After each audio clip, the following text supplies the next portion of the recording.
இந்த குரானின் வாழ்வியல் முறையோட 3வது வகுப்பை வந்து இப்போ பார்க்க போகிறோம். இந்த வகுப்பில் என்னென்ன கருத்துக்கள் சொல்லப்பட்டிருக்கு அப்படின்னு பார்த்தோம்.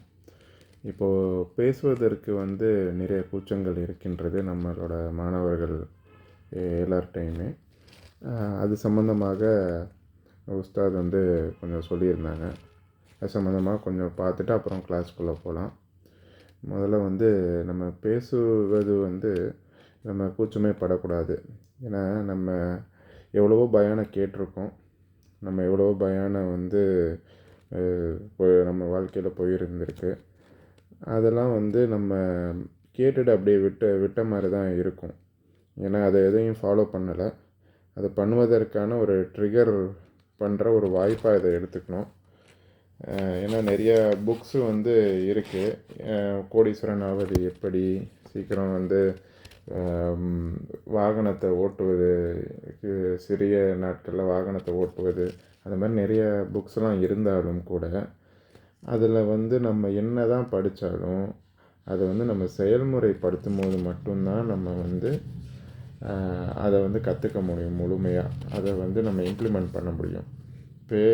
பேச்சளவில் கேட்டுட்டு போனோன்னா எதையுமே நம்ம பண்ண முடியாது. அதில் சொல்லப்பட்ட விதிகள் எல்லாத்தையும் நம்ம வந்து செயல்முறைப்படுத்தினா மட்டும்தான் நம்மளால் வந்து அதை கற்றுக்க முடியும்.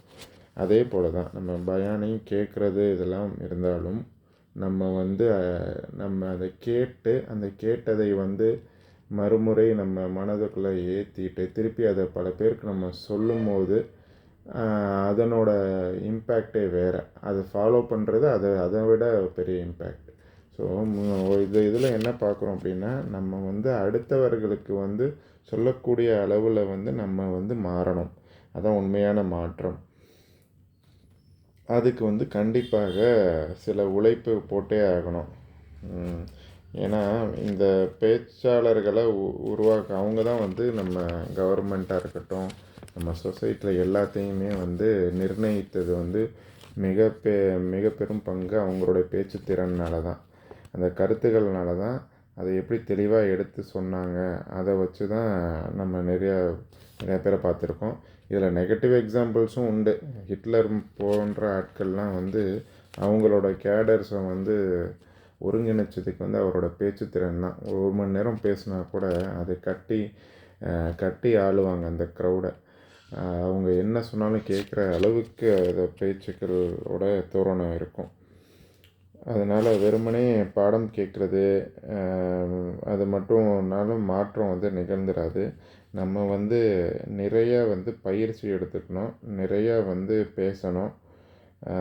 இதை பார்த்திங்கன்னா ஒரே கல்லில் 2 மாங்காய் சேர்த்த மாதிரி அப்படி தான் நம்ம டெவலப் ஆகணும். ஏன்னா இப்போ மனித குலத்துக்கு பார்த்திங்கன்னா ஒரு சிறப்பான அம்சம் பார்த்திங்கனாலே நமக்கு மட்டும் இந்த பேச்சுத்திறன் உண்டு.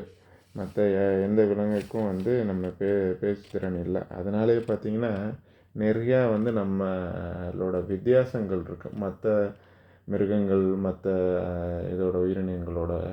நம்ம வந்து நிறையா விஷயத்தை வந்து பகிர்ந்துக்கிறோம். நம்ம வந்து கேட்டு தெரிஞ்சு கிட்ட ஒரு விஷயத்தை வந்து பல பேர்கிட்ட பகிர்ந்துக்கிறதுனால என்ன ஆகுது அப்படின்னு பார்த்திங்கன்னா, நமக்கான டெவலப்மெண்ட் நடந்துக்கிட்டே இருக்குது. இப்போ பார்த்திங்கன்னா நெருப்பெல்லாம் முன்னாடி கண்டுபிடிச்சோம். அந்த நெருப்பை பல வடிவத்தில் நம்ம இது பண்ணியிருக்கோம். பாக்கெட்டில் வைக்கிற மாதிரி, அந்த மெழுகுவர்த்தியில் இருக்கிற மாதிரி, அந்த மாதிரி வேறு இது ஒவ்வொன்றுமே ஒரு விதமான வளர்ச்சிகள் தான். இந்த வளர்ச்சிக்கெல்லாம் முக்கியமான காரணம் நம்மளால் பகிர்ந்து கொண்டு அதை நம்ம என்ன புரிஞ்சுக்கிட்டோமோ அதை எப்படி எந்த வடிவில் நம்ம சொன்னோமோ அதை பொறுத்து நம்ம ஒவ்வொன்றா டெவலப் பண்ணோம். அதே மாதிரி பார்த்திங்கன்னா இன்னொரு பெரிய புரட்சி நெருப்புக்கு அப்புறம் பார்த்திங்கன்னா சக்கரம் தான். அந்த சக்கரம்லாம் வந்து ரொம்ப வருஷங்களாக, ஆயிரக்கணக்கான வருஷங்களாக கண்டுபிடிக்கவே இல்லை. அதனால் மனிதன் வந்து ஒரு இடத்துலேருந்து இன்னொரு இடத்துக்கு போகிறதுக்கான ஒரு வாய்ப்பு வந்து இருந்தது. ஆனால் ரொம்ப நேரமாகும். அவர் வாழும் காலகட்டத்தில் வந்து சிரமமான விஷயமா இருந்தது. சக்கரம் வந்தது படிப்படியாக டக்குன்னு அந்த டெவலப்மெண்ட்லாம் வர ஆரம்பிச்சிருச்சு.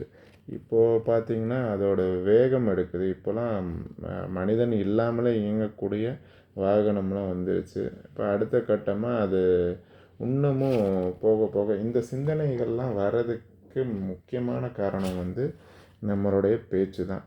அந்த பேச்சுக்கள் மூலமாக நமது கருத்துக்களை பகிர்ந்துக்கிறோம். அந்த கருத்துக்களை எப்படி புரிஞ்சுக்கிறோமோ அதை பொறுத்து அடுத்தடுத்த முன்னேற்றங்கள் நோக்கி நம்ம போயிட்டே இருக்கிறோம்.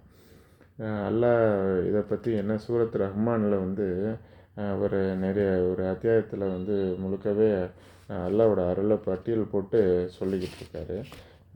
ரஹ்மான் அல்லமல் குர்ஆன் கலகல் இன்சான அல்லமஹுல் பயான். அளவற்ற அருளாளன் அல்லமல் குர்ஆன், மனித குலத்திற்கு குர்ஆனை கற்றுக் கொடுத்தான், கற்பித்தான். கலகல் இன்சான், மனிதனை படைத்து அல்லமஹுல் பயான், அவனுக்கு பேசுகிற ஆற்றலை கற்பித்தான். பயான் அதுதான் புரிஞ்சது, அடுத்து உங்களுக்கு புரிய வைக்கிறது. அல்லமுல் பயான் செய்கிறது எப்படி, அடுத்தவங்களை சொல்கிறது எப்படி, புரிய வைக்கிறது எப்படி அப்படிங்கிறதுல சொல்லி கொடுத்தான். என்னுடைய பெரிய அருள் அப்படின்னு குர்ஆன் சொல்லுது. ஆமாம், பேரருளால் அப்படின்றதுக்கான ஆதாரங்கள் ஒன்று. பேரருளில் என்னன்னு தெரியுமா உங்களுக்கு? உன்னை பேச வச்சுருக்கேன், உனக்கு என்ன தெரியுதோ அதை அடுத்தவங்களுக்கு சொல்லியிருக்கு, நீ இப்படி தான் செய்யணும். அந்த மாதிரி வந்து நம்ம ஒவ்வொருத்தவங்கள வந்து பேசுவதே வந்து ஒரு பெரிய ஆற்றல் தான். அந்த ஆற்றலை வந்து நம்ம எடுத்து போனால் தான் நம்ம டெவலப் பண்ண முடியும், நம்மளோட சந்ததிகளையும் டெவலப் பண்ண முடியும். அதனால் நம்ம சமையலுக்கு கூட பார்த்திங்கன்னா இது இவ்வளோ போடணும்னு பேச்சு வழக்கில் ஆர்கியூமெண்ட்டாக இருந்து தான் ஒவ்வொன்றையும் நம்ம கண்டுபிடிச்சோம். அது சின்ன விஷயமா இருந்தாலும் அதை கண்டுபிடிக்க பல நாட்கள் ஆச்சு. அந்த பல நாட்களில் பல டிஸ்கஷன் பண்ணி தான் ஒவ்வொன்றா பண்ணோம். அதனால் எல்லாம் நமக்கு இந்த இது கொடுத்துருக்கான். இந்த ஆற்றலை நல்ல விதமாக பயன்படுத்தும். இதில் எதுவும் கூச்சப்படுறதுக்கான வேலைகள் இல்லை. நம்ம வந்து சூப்பரான ஒரு பேச்சாளராக, மிகச்சிறந்த பேச்சாளராக உருவகிக்கணும். சரிங்களா? அதனால் இந்த இதை வந்து உஸ்தாத் சொல்லியிருந்தார். இதுக்கப்புறம் பார்த்திங்கன்னா நம்ம என்ன அப்படின்னு பார்த்தோம்னா, நம்முடைய இந்த வகுப்பில் வந்து இதுவரைக்கும் பார்த்ததில் என்னென்ன விஷயங்கள் பற்றி நம்ம பார்க்கணும் அப்படின்னு நம்ம இது ஒரு சம்மரி பார்த்துருவோம். இந்த முதல் வகுப்பில் வந்து பார்த்திங்கன்னா நம்ம இது வந்து இந்த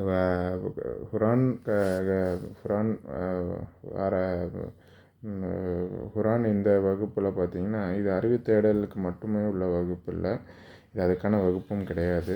இது வந்து நம்ம ப்ராக்டிக்கலாக எப்படி இம்ப்ளிமெண்ட் பண்ணுறோங்கிறத பொறுத்து உள்ள வகுப்பு.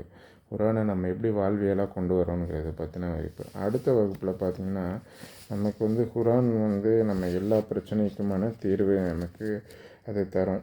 எந்த ஒரு பிரச்சனையும் நம்ம லைஃப்பில் ஃபேஸ் பண்ணால் அதுக்கான ப்ராக்டிக்கலான நடைமுறையான ஒரு சக்ஸஸ்ஃபுல் மாடலை வந்து குர்ஆன் வந்து நமக்கு கொடுக்கும். அடுத்த மூணாவது வகுப்பில் பார்த்தோம்னா குர்ஆன் வந்து யாரை ஒழுக்குகிறதோ அவங்க தான் வந்து இதுக்கான மாற்றத்துக்கு உட்படுவாங்க. இப்போ நமக்கு அது எதுவுமே பண்ணலை நம்மளை அப்படின்னா நம்ம வந்து ஒரு தப்பான பாதையில் இருக்கிறோன்னு அர்த்தம். அதை வந்து நம்ம சரி செஞ்சுக்கணும். ஒழுக்கப்படாதவர்கள் பட்டியலில் பார்த்திங்கன்னா அவங்க எல்லாமே வந்து மனதை இறுக்கமாக வச்சுருக்காங்கன்னு தான் அர்த்தம். அது வந்து ஒரு பெரிய சிக்கல் தான். அந்த சிக்கலை வந்து தீர்த்தால் தான் நம்ம வந்து மாற்றங்களுக்கே வந்து அடுத்து போக முடியும்.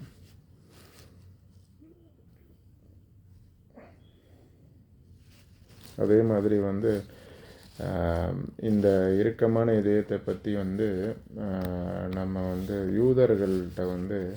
யூதர்கள் நடந்து கொண்ட விதங்களை வைத்து வந்து அல்லாஹ் வந்து குர்ஆனில் வந்து நமக்கு சொல்கிறான். அதே போல் வந்து சூரத்துல் 32வது அத்தியாயத்தில் 22வது வசனத்தில் அல்லாஹ் சொல்கிறான், எவர்களுடைய உள்ளம் அல்லாஹ்வை நினைவு கூறுவதை விட்டு இறுகி போய் விட்டதோ அவர்களுக்கு கேடு உண்டாகும் அப்படின்னு சொல்கிறான். ஸோ இதெல்லாம் ரொம்ப கிளியராகவே வந்து சொல்லப்பட்டிருக்கு. அதனால் நம்ம வந்து தெளிவுபடுத்திக்கணும் மனசில். முபீன் அப்படிங்கிற சொற்களில் நமக்கு அல்லாஹ் வந்து தெளிவாக சொல்கிறான். அப்படிங்கிற சொற்கள் வந்து எங்கெல்லாம் பயன்படுத்துதுன்னா சந்தேகத்திற்கே இடமில்லாத எல்லாம் அல்லாஹ் வந்து இந்த முபீனை பயன்படுத்துகிறான். உதாரணமாக இந்த வேதத்தை பற்றி சொல்லும் பொழுது இது தெளிவான ஒளி, முபீன் அப்படின்னு தெளிவான வேதம் அப்படின்னு வந்து சொல்கிறான். அதே மாதிரி ஷைத்தான்கிட்டையும் சொல்லும்போது முபீன், ஷைத்தான் மனிதர்களிடையே தெளிவான விரோதியாக இருக்கிறான் அப்படின்னு மென்ஷன் பண்ணியிருக்காங்க.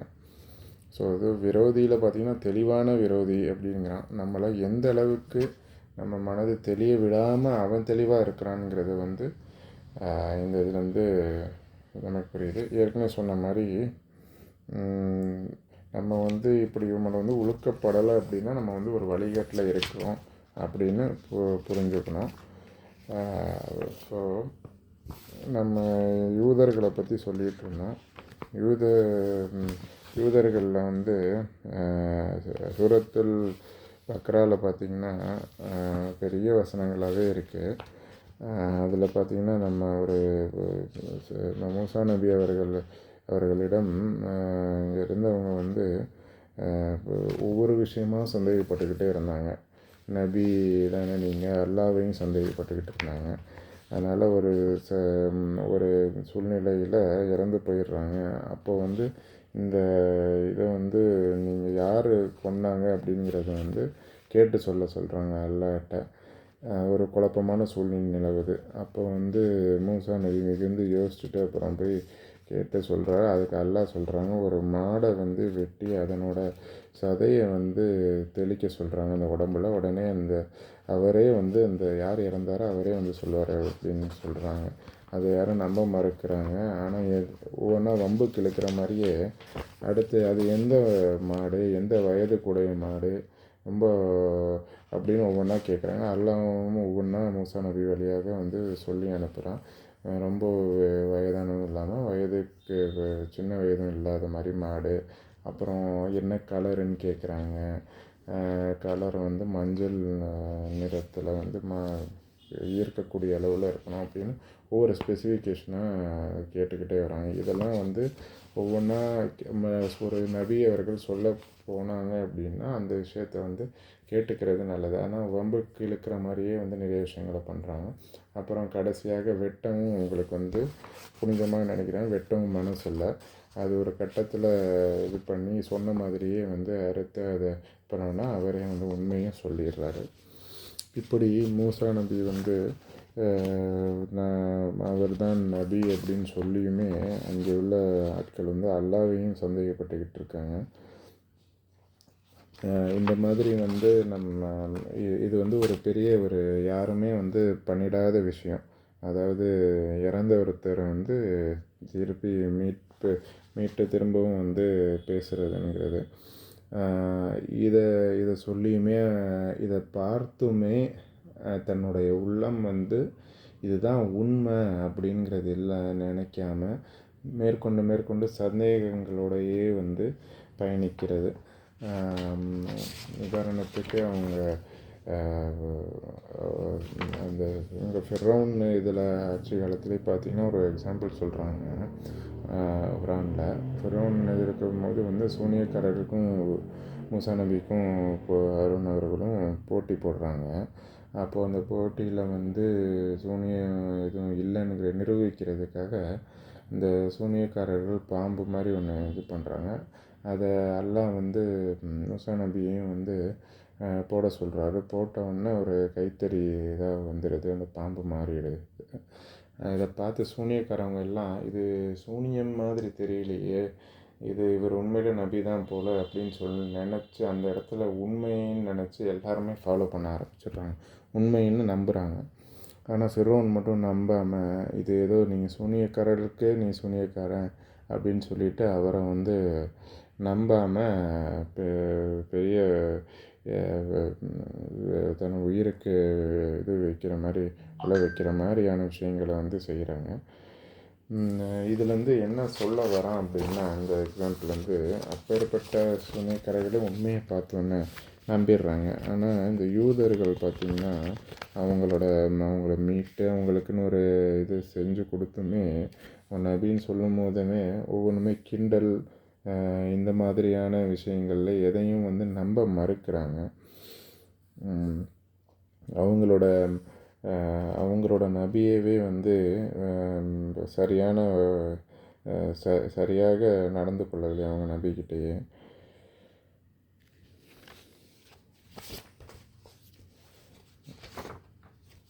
அடுத்தது பார்த்திங்கன்னா இதுலேருந்து என்னென்னா நம்ம மனம் வந்து அந்தளவுக்கு மோசமாக இருக்குது அப்படிங்கிறதுக்கு வந்து இது ஒரு உதாரணம்.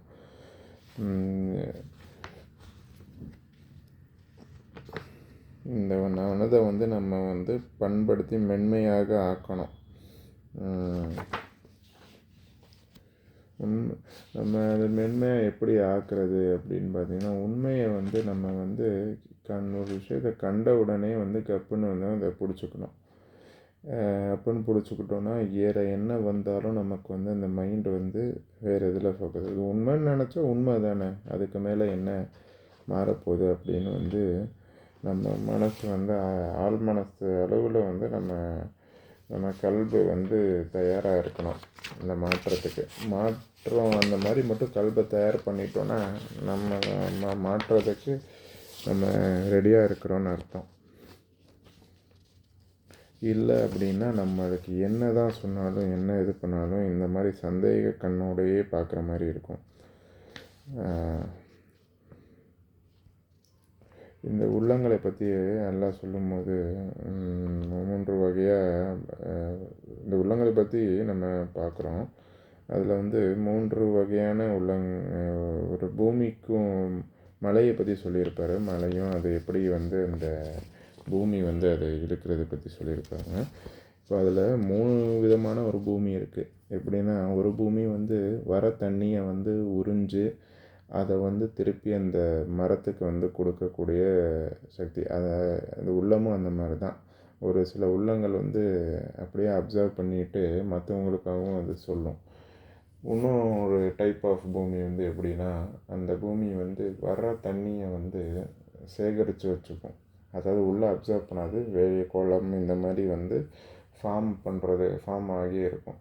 அந்த மாதிரியான ஒரு லேண்ட், அந்த மாதிரியான ஒரு பூமி வந்து அடுத்தவங்களுக்கு அந்த மாதிரி பூமியும் பயன் தரும். எப்படின்னா, நம்ம மனிதர்களுக்கு விலங்குக்கெல்லாம் வந்து தண்ணீர் வந்து குடிச்சிட்டு போகிறதுக்கு உபயோகமாக இருக்கும். இன்னொரு பூமி இருக்குது, வர தண்ணியை அப்படியே விட்டுரும். அது தானும் அப்சர்வ் பண்ணாது, மற்றவங்களுக்கும் வந்து எடுத்து ஸ்டோர் பண்ணியும் வைக்காது. அந்த மாதிரியான ஒரு மனம் வந்து நம்ம இருக்கக்கூடாது. குர்ஆனை வந்து ஏற்றுக்கொள்வதற்கு பக்குவமான உள்ளம் இருந்தால் அந்த உள்ளம் வேறென்றும் வெளிப்படுத்தாது. உண்மையின் நேர்மை பக்கம் வந்து நிற்கும். அந்த சத்தியத்தின் பக்கம் வந்து கண்டிப்பாக நிற்கும்.